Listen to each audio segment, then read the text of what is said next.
The winter wind cut through Boston's financial district like frozen knives. Natalie Brooks pressed baby Lucas closer to her chest, trying to shield him from the bitter cold with her threadbare jacket. Her fingers were numb, her lips cracked from exposure, but she kept walking. She had to keep moving or risk freezing in place. Lucas whimpered softly, his tiny face red from the cold. At 10 months old, he deserved so much better than this. He deserved warm blankets, a safe home, and regular meals. Instead, he had a mother who could barely keep him alive. Natalie stopped outside Mason's Grill, one of the most expensive restaurants in the city. Through the frosted windows, she could see elegantly dressed people enjoying their dinners, laughing over wine, completely unaware of the desperate world that existed just beyond their comfortable bubble. She had walked past this restaurant every night for the past week, trying to gather courage. Tonight, desperation finally won. Lucas had not eaten since yesterday morning. The shelter had been full, and the temperature was dropping fast. She had no other options left. Taking a deep breath, Natalie pushed open the heavy door. Warmth rushed over her like a physical embrace, making her realize just how frozen she had become. But with the warmth came the stares. Every head in the restaurant turned toward her, taking in her dirty clothes, tangled hair, and the crying baby in her arms. A young hostess approached quickly, her smile professional but strained. "I'm afraid we require reservations and proper attire." "Please," Natalie's voice cracked. "I don't need a table. I just wanted to ask if there might be any leftover food. My son needs to eat. He's so hungry." The hostess's expression softened slightly as she looked at Lucas. "Let me speak with the manager." Natalie stood near the entrance, rocking Lucas gently. She could feel the weight of judgment from the other diners. A woman in pearls whispered to her companion. A man in an expensive suit looked away uncomfortably. Shame burned through Natalie's chest, but she stood her ground. Pride meant nothing when her child was starving. "Excuse me." A deep voice made Natalie turn. The man standing before her was tall and distinguished, probably in his early 40s. His dark suit was perfectly tailored, his salt and pepper hair styled with care. But what struck Natalie most were his eyes. They were kind, holding none of the judgment she expected. "I'm Theodore Montgomery," he said gently. "I own this restaurant. The hostess mentioned you needed help." Natalie felt tears spring to her eyes. "I'm sorry for disrupting your establishment. I just thought maybe there would be food being thrown away. Something I could give my son. I didn't mean to cause a scene."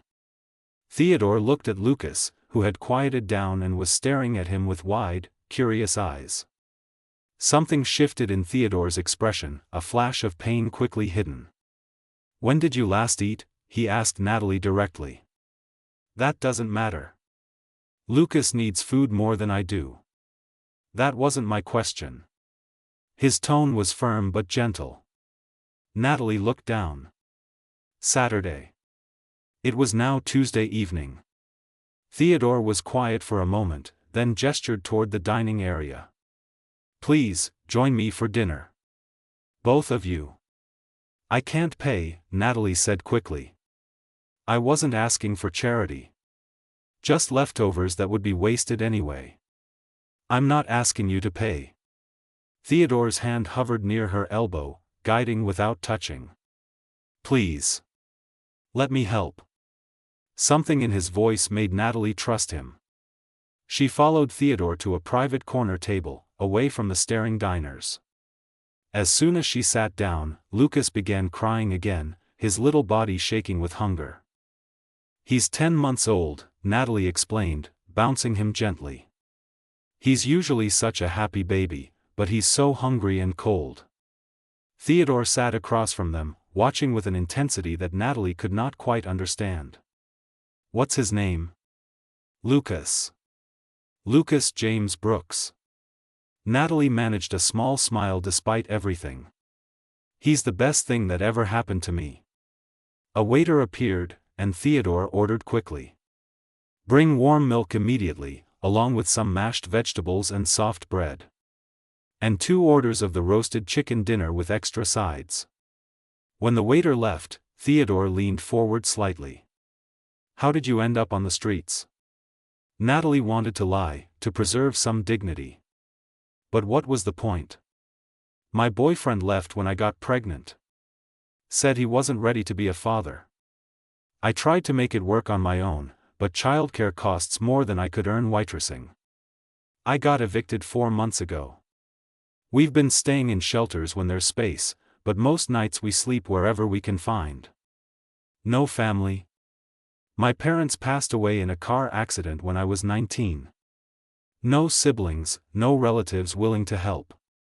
Natalie's voice remained steady, but her hands trembled as she adjusted Lucas's blanket. I know how this looks.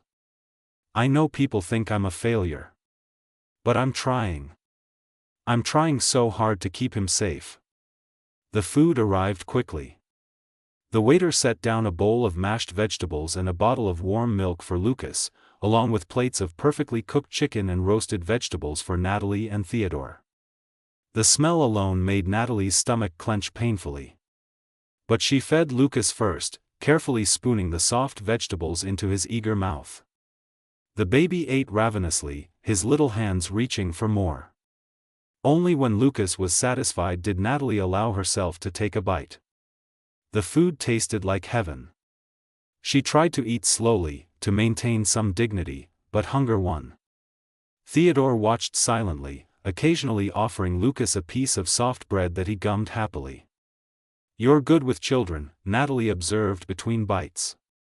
Theodore's expression became distant. I had a son once. Daniel. He would have been 12 this year.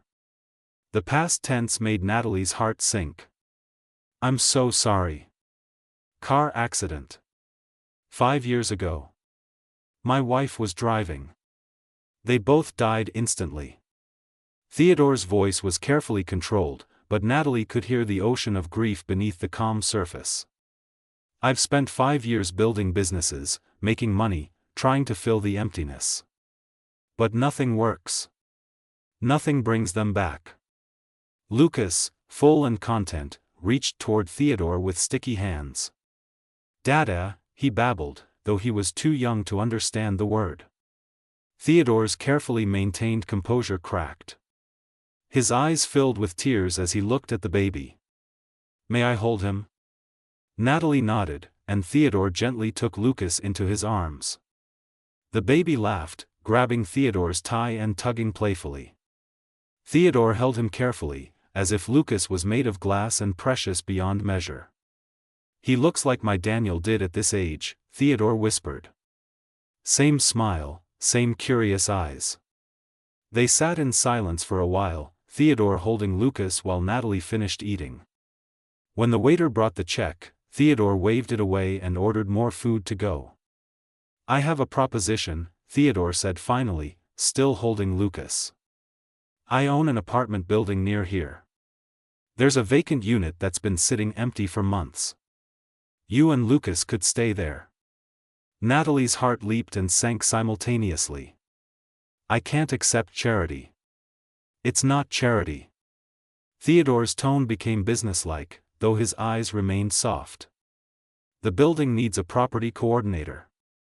Someone to handle tenant requests, organize building events, maintain common areas. It's real work with flexible hours. The apartment comes with the position, along with a salary. You're creating a job for me. I'm filling a genuine need. My current property manager handles 5 buildings and has been asking for help with this one specifically. Theodore looked at Lucas, who had fallen asleep against his shoulder. This baby needs stability. He needs warmth, safety, regular meals. You both do. Tears streamed down Natalie's face. Why would you do this for strangers? Theodore met her eyes, and Natalie saw a raw pain there. Because 5 years ago, my world ended. I've been walking through life like a ghost, going through motions without feeling anything. But tonight, holding Lucas, seeing you fight so hard for him, I felt something again. Hope, maybe. Or purpose. I can't bring my family back, but I can help yours. Please, let me do this. Natalie looked at Lucas, sleeping peacefully for the first time in days.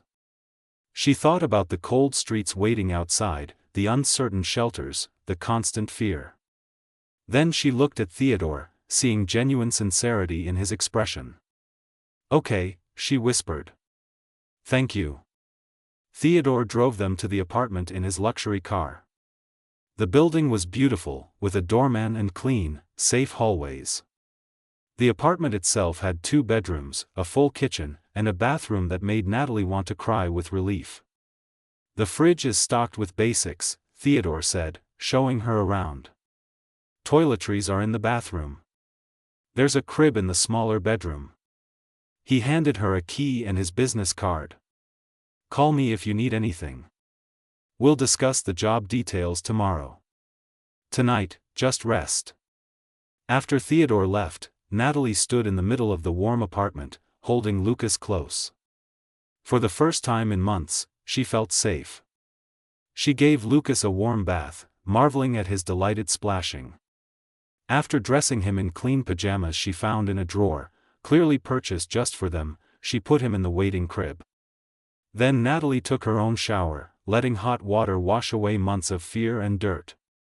She stood under the stream and finally allowed herself to cry, releasing all the terror she had been holding back. Later, lying in the comfortable bed with Lucas sleeping peacefully nearby, Natalie thought about Theodore Montgomery. She had seen the loneliness in his eyes, the grief he carried like a physical weight. Something had shifted tonight for both of them.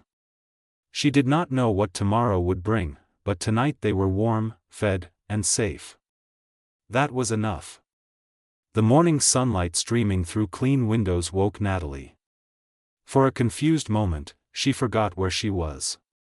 Then memory flooded back, bringing relief so powerful it made her chest ache. They were safe. They had a home. Lucas was already awake, standing in his crib and babbling happily. Natalie lifted him out, kissing his soft cheeks. He giggled, grabbing her hair with chubby fists. In the bathroom mirror, Natalie barely recognized herself. After a proper night's sleep and a hot shower, she looked almost human again. The kitchen was indeed stocked with everything they needed. Natalie made oatmeal for Lucas and scrambled eggs for herself, marveling at the simple luxury of cooking in a real kitchen. As they ate, someone knocked on the door. Theodore stood in the hallway, dressed casually in jeans and a sweater. He looked younger somehow, less like the intimidating businessman from last night. In his hands, he carried shopping bags. "Good morning," he said with a gentle smile. "I hope I'm not intruding. I brought some things Lucas might need." Natalie let him in, watching as he unpacked diapers, clothes, toys, and books. Lucas squealed with delight when he saw Theodore, crawling across the floor at impressive speed. Theodore scooped him up, and the baby laughed, patting his face with sticky hands. "You didn't have to do all this," Natalie said, though gratitude swelled in her chest. "I wanted to." Theodore sat on the floor, building blocks with Lucas. "Besides, I have a confession. That property coordinator position is real, but it only requires about 15 hours a week. I might have exaggerated the workload." Natalie sat beside them. "Why did you really offer us this apartment?" Theodore was quiet for a long moment, watching Lucas knock down the block tower with gleeful enthusiasm. "After my family died, I threw myself into work. Bought companies, made billions, surrounded myself with employees and business associates. But I was completely alone. Every night, I went home to an empty penthouse and wondered why I was still here when they were gone." He rebuilt the tower, his movements careful and precise. "6 months ago, I stood on my balcony, 30 floors up, and seriously considered jumping. The only thing that stopped me was thinking about how disappointed Daniel would be. My son always believed I was a hero. I couldn't let his last memory of me be a coward's exit." Natalie's throat tightened. Theodore. Last night, when I saw you walk into my restaurant, I saw real courage. You had every reason to give up, but you kept fighting for Lucas. And when I held him, when he smiled at me, I felt something I thought was dead. Connection. Purpose. The possibility that maybe I could still do something meaningful with my life. Theodore looked at Natalie, his eyes intense. You saved me last night as much as I saved you. Lucas crawled into Natalie's lap, yawning. She held him close, processing Theodore's words. What happens now? Now you take the job, and we become friends. You and Lucas need stability, and I need a reason to keep going. We help each other. Theodore smiled, but there was vulnerability in his expression. Unless you're uncomfortable with the arrangement. No, Natalie said quickly. I just want to make sure this is real. That you won't change your mind in a few weeks when the novelty wears off. This isn't novelty. Theodore's voice was firm. This is survival. Yours and mine. Over the following weeks, a routine developed. Natalie worked her 15 hours managing the building's community spaces, which turned out to be genuinely needed work. The rest of her time was spent caring for Lucas and slowly rebuilding her life. Theodore visited every evening after work, always with some excuse about checking the building or discussing community events. But Natalie noticed how his eyes always found Lucas first. How his serious businessman demeanor melted when the baby laughed. How he would sit on the floor for hours, playing with blocks, reading picture books, or simply holding Lucas while he napped. Lucas became completely attached to Theodore. He would wait by the door every evening around 6, knowing when Theodore usually arrived. The moment he heard Theodore's voice, Lucas would squeal with excitement and crawl at top speed to reach him. One evening, 3 weeks after they moved in, Natalie was cooking dinner when Theodore arrived. Lucas was having a fussy day, overtired but refusing to nap. Theodore took him without hesitation, settling into the rocking chair by the window. Rough day? Natalie asked, noticing the tension in Theodore's shoulders. Board meeting. They want me to acquire another company, expand into new markets. More growth, more profit, more emptiness. Theodore began humming softly, an old lullaby that made Lucas's eyes grow heavy. Sometimes I wonder what I'm building all this for. Natalie sat on the couch, watching them. Maybe you're building it for moments like this. Coming home to people who care about you. Is this home? Theodore's voice was barely a whisper. Can I call it that? I think home is wherever you feel like yourself. Where you don't have to pretend or perform. Natalie smiled. You're different here. Softer. More real. Theodore looked at her, something shifting in his expression. You see me. Not Theodore Montgomery, billionaire businessman. Just me. Do you know how rare that is? Lucas had fallen asleep against Theodore's chest, his little mouth open in peaceful slumber. Theodore held him carefully, his hand supporting the baby's head with practiced ease. Can I tell you something? Theodore asked quietly. Something I've never told anyone. Of course. The night of the accident, my wife Rachel and I had a terrible fight. She wanted to slow down, spend more time as a family. I was obsessed with closing a business deal. I said horrible things about her not understanding ambition, about being held back by domestic responsibilities. Theodore's voice cracked. She left angry, taking Daniel with her. If I had just listened, if I had been less obsessed with success, they would still be alive. Natalie moved to kneel beside the rocking chair. Theodore, you can't know that. Accidents happen regardless of arguments.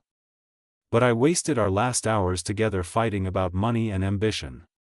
Things that mean nothing now. Tears slipped down Theodore's cheeks. Daniel's last memory of me was probably anger and disappointment. My son died thinking his father cared more about business than family. Children forgive easily, Natalie said gently. I'm sure he knew you loved him. How can you be sure? Because I see how you are with Lucas. The tenderness, the patience, the unconditional love. That doesn't develop overnight. That's who you've always been underneath the business persona. Natalie touched his arm softly. Your son knew. He knew. Theodore looked at her, his eyes red with unshed tears.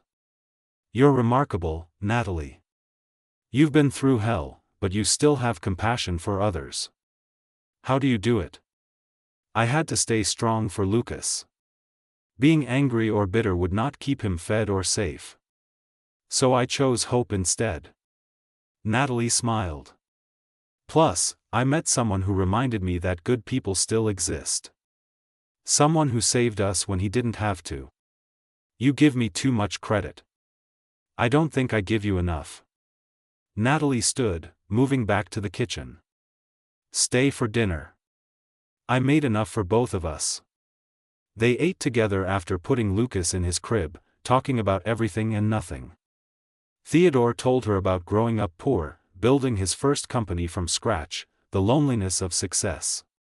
Natalie shared memories of her parents, her dreams before life got hard, her hopes for Lucas's future. What do you want for yourself?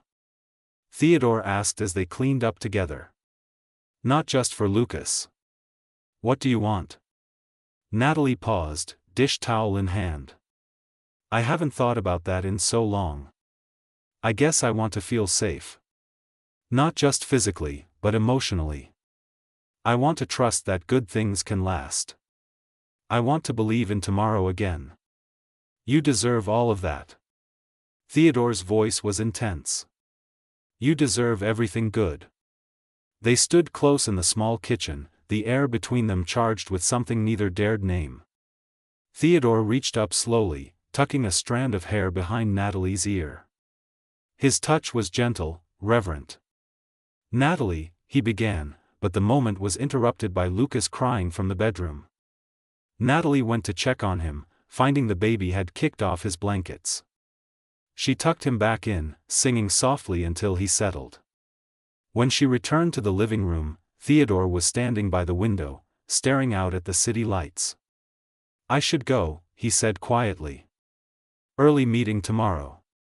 But he did not move. They stood in silence, the unspoken feelings hanging heavy in the air. Theodore, Natalie said softly. What are we doing? I don't know. He turned to face her. I told myself I was helping you and Lucas. That this was about redemption, about filling the empty hours. But somewhere along the way, you both became essential. I don't just visit anymore. I come home. To you. Natalie's heart raced. I feel it too. This connection between us. But it scares me. What if this is just grief and gratitude getting confused with something else? Is that what you think this is? I don't know what to think. 6 weeks ago, I was homeless and desperate. You were lonely and grieving. Maybe we're just two broken people clinging to each other. Natalie wrapped her arms around herself. What happens when the brokenness heals? Will we still need each other? Theodore crossed the room, stopping just in front of her. I've been broken for 5 years, Natalie. I've tried everything to heal. Therapy, work, travel, medication. Nothing worked. But these past few weeks with you and Lucas, I've felt alive again. That's not just gratitude or grief. That's connection. That's real. How can you be sure? Because when I'm with you, I'm not trying to fill emptiness. I'm building something new. Something that exists because we're together, not because we're trying to replace what we lost. Theodore's hand found hers. I'm not looking for a replacement family. I'm hoping to build a new one. Natalie looked up at him, seeing sincerity in his eyes. This is moving fast. We can go as slow as you need. I'm not going anywhere. Theodore squeezed her hand gently. But I needed you to know. You're not charity, Natalie.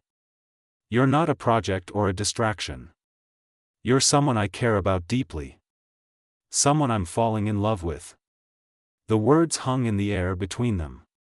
Natalie's breath caught. Theodore, I'm still figuring out how to be stable. How to be a good mother. I don't know if I have room for anything else. Then let me help carry the weight. You don't have to do everything alone anymore. Theodore's thumb traced circles on the back of her hand. I'm not asking for decisions tonight. I just needed you to know where I stand. So you never doubt why I'm here. Natalie felt tears slip down her cheeks. I care about you too. So much it terrifies me. But I need time to process everything. To make sure I'm thinking clearly and not just reacting to finally feeling safe. Take all the time you need. Theodore pulled her into a gentle hug. Natalie allowed herself to lean into his warmth, feeling his steady heartbeat beneath her cheek. I'll be here. For as long as you need. After Theodore left, Natalie checked on Lucas one more time. The baby slept peacefully, completely unaware of the complicated emotions swirling around him. Natalie sat in the rocking chair, processing everything. She was falling in love with Theodore Montgomery. A billionaire who had saved them, who played with Lucas for hours, who looked at her like she was precious. It seemed impossible, like a fairy tale. But the feelings were real. The connection was real. The question was whether she could trust it. Whether she could believe in happy endings after everything she had been through. Natalie looked at Lucas's peaceful face and made a decision. She would take this slowly, carefully. But she would not let fear stop her from exploring what might be possible. For the first time since her parents died, Natalie allowed herself to hope for more than just survival. She allowed herself to dream of love, partnership, and a future filled with possibility. Outside the window, the city lights sparkled like fallen stars. Tomorrow would bring new challenges, new fears to face. But tonight, in this warm apartment with her sleeping son nearby and Theodore's words echoing in her heart, Natalie felt something she had not felt in years. She felt genuinely happy. The following Monday morning brought unexpected challenges. Natalie was organizing the building's community room when her phone rang. Theodore's name appeared on the screen, but his voice sounded strained when she answered. Natalie, I need to warn you about something. Victoria Ashford, my business partner, is coming to inspect the building today. She's been asking questions about my recent behavior, why I've been leaving work early, canceling social obligations. I mentioned the property coordinator position, and she insisted on meeting you. Natalie's stomach tightened. Is that a problem? Victoria is brilliant in business, but she's also calculating and protective of our company's reputation. She knew Rachel, attended the funeral. She's worried I'm making emotional decisions instead of rational ones. Theodore paused. I wanted you to be prepared. She can be intimidating. 2 hours later, Natalie understood exactly what Theodore meant. Victoria Ashford swept into the community room like a force of nature. She was probably 50 years old, dressed in an expensive burgundy suit, her silver hair styled in a sleek bob. Her sharp gray eyes assessed everything, missing nothing. So you're Natalie Brooks. Victoria's voice was cool, professional. Theodore speaks highly of your work ethic. Thank you. I enjoy the position. Natalie kept her voice steady despite her nervousness. Victoria walked around the room, examining the bulletin board Natalie had organized, the reading corner she had created, the schedule of upcoming resident events. You've made improvements. The previous coordinator let things get disorganized. Tell me, how did you hear about this position? Natalie chose her words carefully. Theodore offered it to me during a difficult time in my life. I'm grateful for the opportunity. How difficult? Victoria's eyes were penetrating. I was homeless with my infant son. Theodore saw us at his restaurant and offered help. Victoria's expression shifted, something flickering across her face. Surprise, perhaps, or concern. I see. And now you're living in the building where you work. That's an unusual arrangement. The position includes housing. It's part of my compensation. Natalie felt defensive anger rising but forced it down. I work hard and fulfill all my responsibilities. The residents seem satisfied with my performance. I'm sure they are. Victoria sat down, gesturing for Natalie to join her. I'm not questioning your work quality, Miss Brooks. I'm concerned about Theodore's judgment. He's been different lately. Distracted, emotional, making decisions based on sentiment rather than strategy. As his business partner and friend, I need to ensure he's thinking clearly. What does my employment have to do with his business decisions? Everything and nothing. Victoria folded her hands in her lap. Theodore lost his family 5 years ago. It destroyed him. He's been operating on autopilot since then, brilliant in business but dead inside.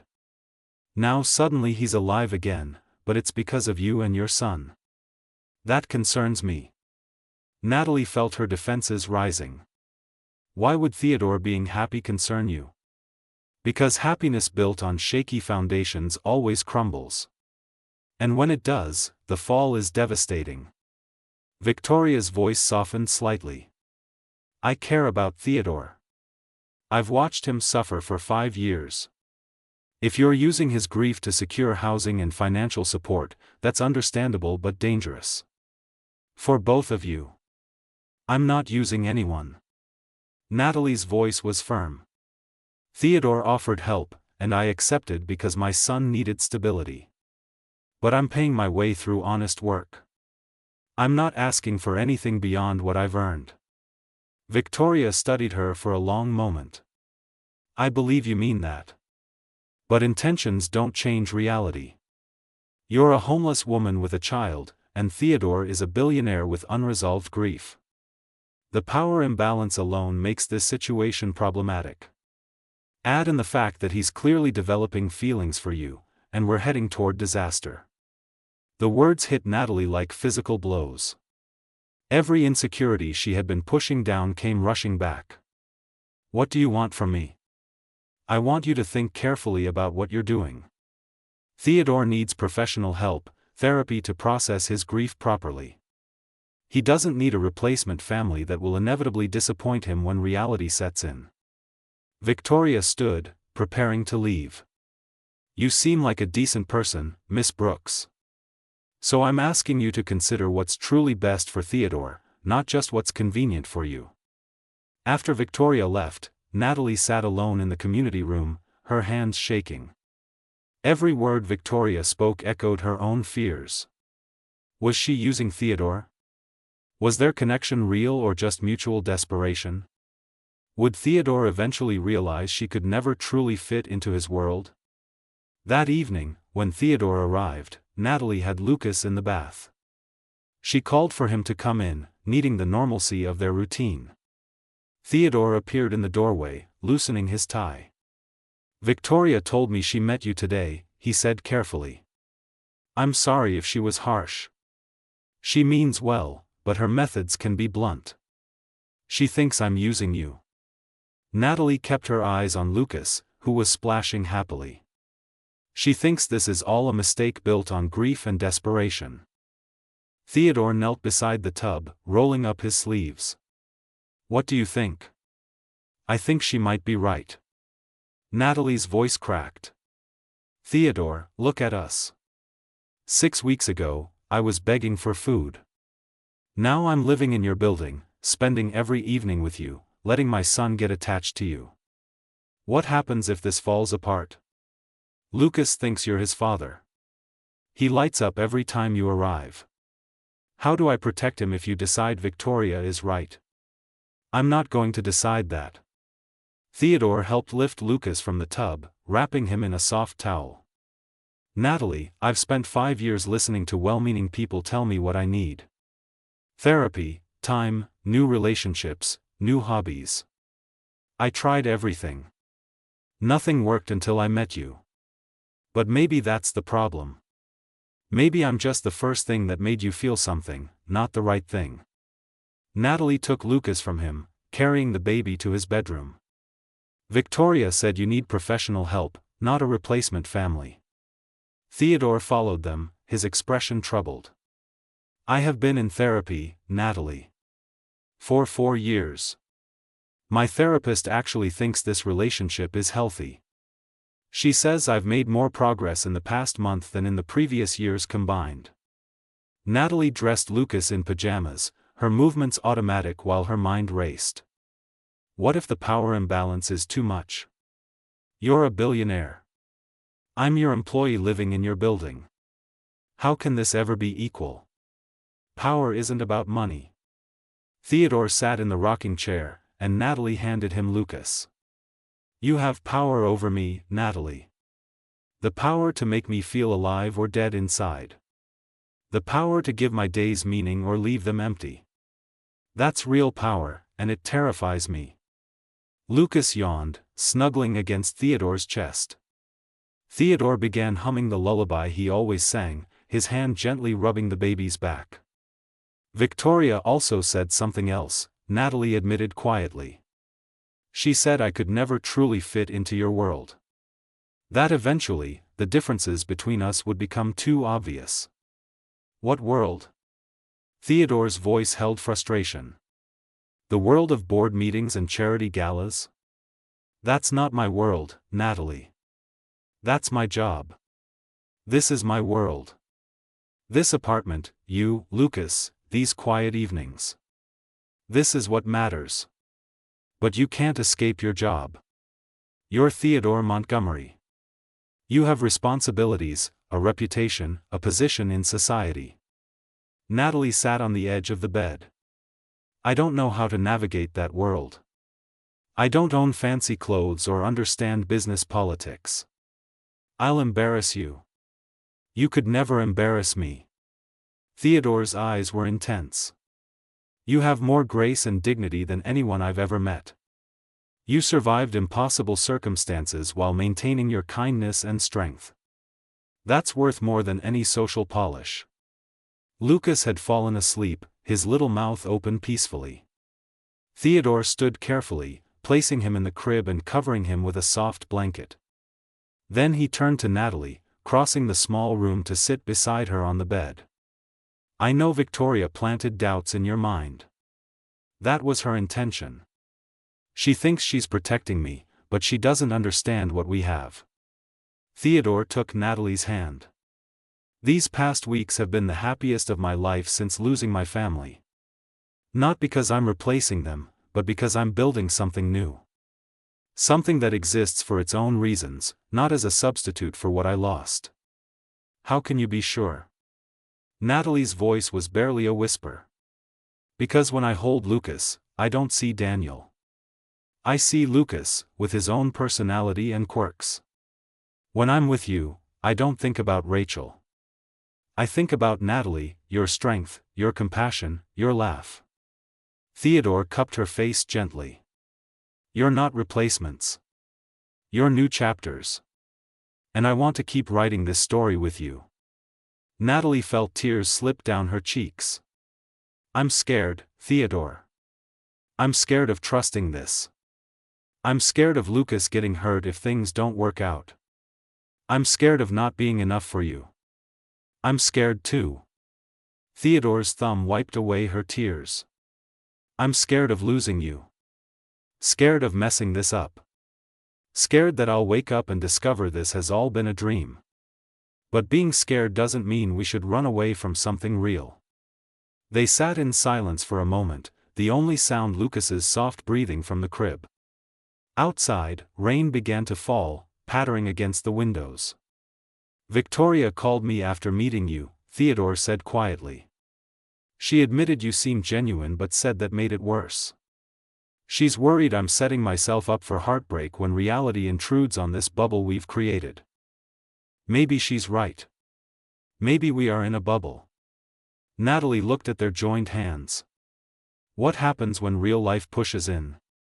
When your business associates meet me? When society judges us? Then we face it together. Theodore's voice was firm. Natalie, I didn't survive 5 years of grief to play it safe now. Yes, this is complicated. Yes, there are obstacles. But I'd rather fight for something real and messy than live safely in emotional isolation. A knock at the apartment door interrupted them. Natalie answered it to find George Chen, the elderly owner of a small restaurant on the first floor of the building. His weathered face looked concerned. Natalie, I'm sorry to bother you, but I overheard something today. I thought you should know. George glanced past her at Theodore. Some of the residents were talking. They saw Mr. Montgomery's visits, and rumors are spreading. Some people are saying inappropriate things about your relationship. Natalie felt her face flush with embarrassment. Theodore appeared behind her, his expression hardening. What kind of things, George? Theodore asked. The old man looked uncomfortable. That you're taking advantage of Natalie's vulnerability. That this is an improper arrangement. One resident even called the building management company to complain. George looked at Natalie with kind eyes. I know you're good people. Both of you. But not everyone sees it that way. After George left, Natalie sank onto the couch, her head in her hands. This is exactly what Victoria warned about. People are talking, judging. It's going to affect your reputation, your business. Theodore sat beside her, his jaw tight with anger. I don't care what people think. But I do. Natalie looked at him. Theodore, you've worked your entire life to build your company. I can't be the reason it all falls apart. I can't be the reason people lose respect for you. The only people whose respect I care about are you and Lucas. Theodore pulled her close. Everyone else can think whatever they want. That's easy to say now, but what about when it affects business deals? When clients refuse to work with you because they disapprove? When the board demands you distance yourself from me? Natalie's voice rose with frustration. I'm not worth destroying everything you've built. You're worth everything. Theodore's voice was fierce. Don't you understand? The business, the money, the reputation, none of it means anything without someone to share it with. I'd give it all up tomorrow if it meant keeping you and Lucas in my life. But you shouldn't have to make that choice. Natalie stood, pacing the small living room. There has to be a way to make this work without destroying your life. Theodore was quiet for a long moment, watching her pace. Finally, he spoke. There is one way. We could make this official. Legitimate in the eyes of society. Natalie stopped, turning to face him. What do you mean? Theodore stood, crossing to her. Marry me, Natalie. Not someday in the future when everything is perfect. Now, while it's messy and complicated and scary. Marry me and let the world see that this isn't exploitation or desperation. It's love. Natalie's heart raced. Theodore, that's crazy. We've known each other for 6 weeks. I've learned more about what matters in 6 weeks with you than in 42 years without you. Theodore took both her hands. I know this is fast. I know it's unconventional. But I also know that I love you. I love Lucas. I want to build a life with you, not as charity or redemption, but as partners. As family. People will still judge. They'll say you married me out of pity, that I trapped you for money. Let them say whatever they want. We'll know the truth. Theodore's eyes were intense. Natalie, I'm not asking you to save me or fix me. I'm asking you to build something new with me. Something that belongs to us, not defined by our pasts but by our future together. Natalie looked at him, seeing the vulnerability beneath his confidence. This powerful, wealthy man was offering her everything, asking for nothing but a chance to love her and Lucas. It was terrifying and wonderful all at once. "I need time to think," she said finally. "This is too big to decide right now. Take all the time you need."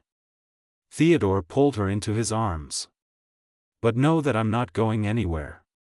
Whatever you decide, I'll still be here, still visiting every evening, still loving you both."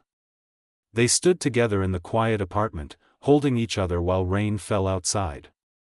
Lucas slept peacefully in the next room, unaware of the life-changing decisions being weighed. Over the next week, Natalie wrestled with Theodore's proposal. She made lists of pros and cons, talked to George Chen, who had become a grandfather figure, and spent long nights staring at the ceiling while Lucas slept. The practical part of her brain screamed that this was too fast, too risky. But her heart whispered something different.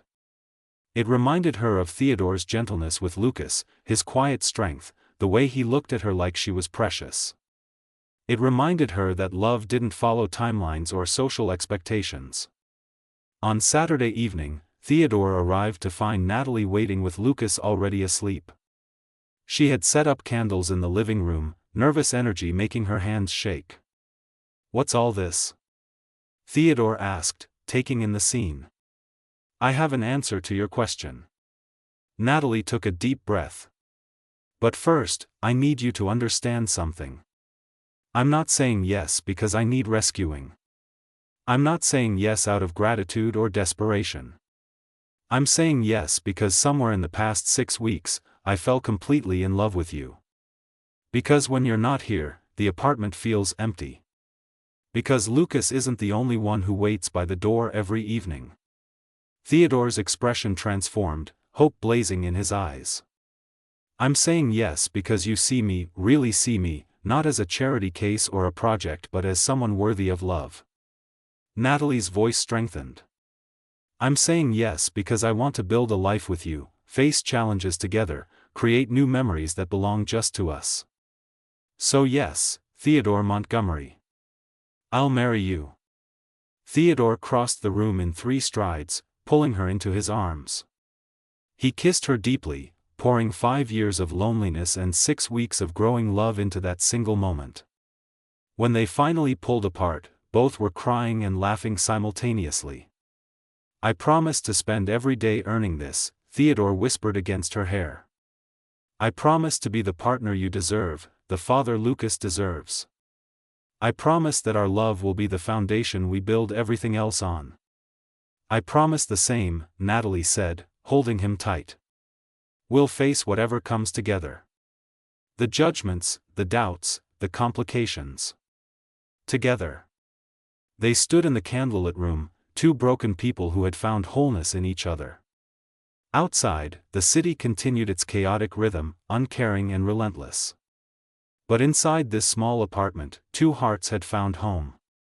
3 months later, they married in a small ceremony with only a handful of people present. George Chen walked Natalie down the makeshift aisle in the building's community room. Lucas, now 13 months old, served as the world's youngest and most adorable ring bearer, toddling toward Theodore with the rings clutched in his chubby fists. Victoria Ashford attended, and afterward, she pulled Natalie aside. "I was wrong about you," she admitted. "I thought you were a complication that would hurt Theodore. But I've watched you both over these months. You've given him something I thought was impossible. You've given him a reason to live, not just exist. Thank you for that." As Natalie and Theodore danced their first dance as husband and wife, with Lucas giggling between them, Natalie reflected on the incredible journey. 6 months ago, she had been begging for food on cold Chicago streets. Now she was dancing with the man she loved, her son safe and happy, building a future she never dared imagine. The road ahead would not be easy. There would be judgments, obstacles, moments of doubt. But they would face everything together. And that made all the difference. Theodore pulled her close, Lucas between them forming a bridge between past pain and future hope.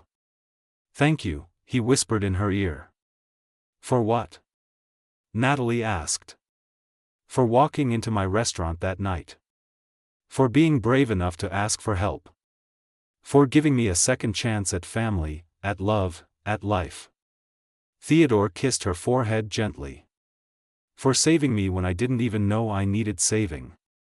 We saved each other, Natalie corrected, looking up at him with eyes full of love. That's what family does. And in that moment, surrounded by the few people who truly mattered, Natalie knew with absolute certainty that she was finally, completely home. The end.